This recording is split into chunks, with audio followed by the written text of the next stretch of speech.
Hey beautiful people, welcome back. Thanks for checking in with me. I'm here for another update. So let's check out what's going on in my garden.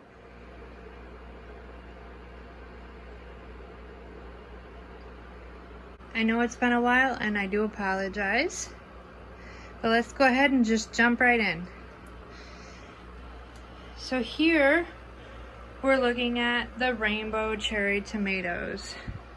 So we've got a lot of tomatoes on here, guys.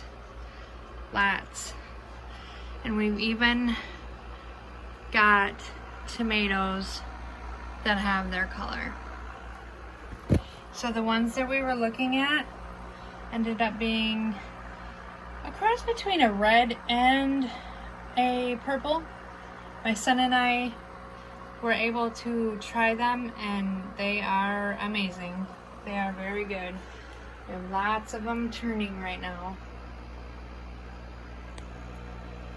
So that's what's going on in the tomato world.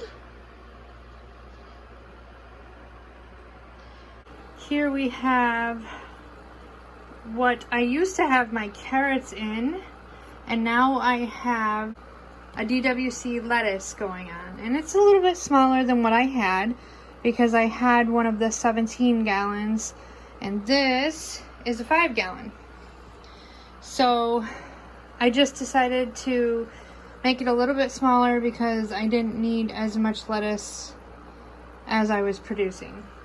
So as you can see, beautiful, beautiful lettuce. Beautiful. This one's a little bit leggy. It's a little bit further from the light.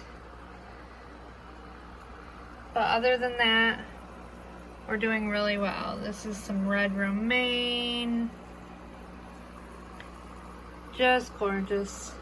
Gorgeous, gorgeous, gorgeous. Alright, let's jump on over here. Yes, I have not done anything with my babies yet. And I have gotten really lucky because I don't have any algae on these, which is crazy. Please don't follow what I'm doing here because normally you would have to put them in a cracky container, cover the outside with a dark paper, aluminum foil, something along those lines, and then also cover the grow medium. But these actually, they have flowers on them, and I've got to get my butt moving on these as far as planting them. We got some lettuce over here. It is of course very leggy. It's on the other side of the light, so it's very leggy lettuce. And then here's one of the mini jalapeno peppers that I pulled out of the Aerogarden because it was a second sprout. And then if we jump back over here, I don't know if you can see, but kind of in between there, I've got one growing there, and I've got one growing in the back there. So they are in cracky containers and they are growing beautifully, beautifully. So they're almost ready to transplant into soil, which is my plan. And then these will go into soil as well, as soon as I get my butt moving on that. Alright, let's go ahead and take a peek on over here. This is the spinach that I started.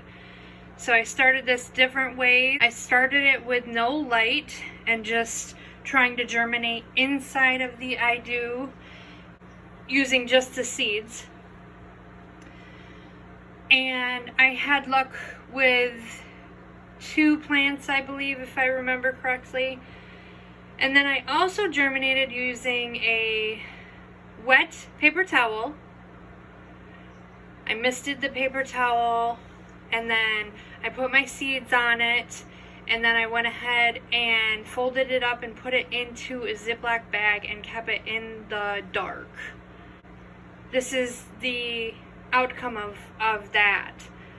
So I had a lot of germination success with the Ziploc bag technique, and our spinach is looking great. Now normally my light is not up that high, but I just went ahead and raised it so you guys could see it. But they're looking just fabulous. Beautiful, beautiful, beautiful. Alright, so let's check out this guy. This is my lettuce I do. I have lots of things to say about this one. Number one, check out the growth. A little bit tall and a little bit curvy, but this lettuce, let me tell you guys, it's really crispy and it's really healthy. Okay, this is just a mix that I put in. You can see this is deer tongue right here. The rest is romaine, I believe. Just beautiful lettuce, okay? However, I want to speak a little bit about my I do. I told you guys that I didn't know where I stood with the I do's. This has been 5 months in with this guy. If you remember correctly, I had to replace both of my I do's 1 month in because of electrical issues. So now, 5 months in, I'm dealing with the same thing, except for it's a little bit worse because the I do will not turn on at all. So as of right now, I'm using the I do as a cracky unit. There's no pump going, no light, none of that. For the lettuce, it's doing just fine. Lettuce prefers a cooler environment and also a shadier environment to grow in. So the lettuce is doing just fine. I do have a fan on it oscillating so that it kind of toughens it up and crisps it up. But this lettuce is beautiful, guys. It's just absolutely gorgeous. It's ready for a harvest, a salad harvest. I'm not sure why, because the light was on top of it at all times. So I'm not sure why it grew tall, and I'm not sure why this down here is growing curvy.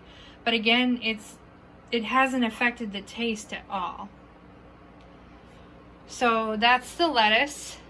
I have contacted I Do, and I let them know that this is a replacement, that I had to replace both of my I Do's 1 month in. And they said that they're going to go ahead and send a full refund. So we'll see how that goes. I will update you guys. And then we go ahead and jump on over here to the Mighty Mini tomatoes in the Aerogarden. Look at these. Guys, there are so many tomatoes on here. So many tomatoes. It is beautiful. It is a beautiful, beautiful sight. I went ahead and I took those mini jalapenos out that I had in front, and I took the herbs and transferred them over to my harvest, which we'll look at next. But this is the Mighty Mini tomatoes, and we are looking at 45 days. What, 6.5 weeks? This is what they're looking like, and they are just absolutely gorgeous. I go in and I use my Bee pollinator and just pollinate the flowers in there. Make sure that I keep the nutrients up to level. I check this every day because once they get to this point, they drink a lot and eat a lot. So you definitely want to check this every day to make sure that you're keeping that up to level. This is the master blend, and I've used my tomato solution mix. And that's in one of my other videos if you guys want to check that out as well. So that's the Mighty Mini tomatoes in the Aerogarden. Alrighty, so now we go ahead and look at the harvest Aerogarden. Now, as you can see, there is a lot going on here. So on this side here, I have some curly parsley, some basil, and then some chives going on. So that's kind of like my herb side, and what I plan on doing is letting them grow just a little bit longer, getting some nice root growth, and then I'll go ahead and put them in my outside garden. And then if we look over here, I've started some more lettuce to see what the difference between the I Do and the Aerogarden. So this is Aerogarden lettuce, red sails. This is Paris Island, and then this is Rouge. So we've got some red going on here. So that's what's happening in the harvest. Alright guys, last but not least, I just wanted to touch quickly on what is beneficial and what is not. If you're seeing green on your pod, which I've shown in my other videos, that's definitely algae. However, if you're seeing something along the lines of this, it doesn't look healthy, does it? It looks like mold. It's not. It's beneficial bacteria. So you do not need to worry about that. It's doing what it needs to do. So no worries on the beneficial bacteria. You don't need to do any. As it says in its name, it's beneficial. So I just wanted to touch on that because I know I've gotten a lot of questions about that particular subject. Alright guys, so that is it for the update. Thanks for tuning in again. Hopefully your garden is doing just as good as mine is, and the next video will feature my outside garden, which we've seen a lot of growth out there, so that's awesome. So check that out. We'll catch you guys later. Take care.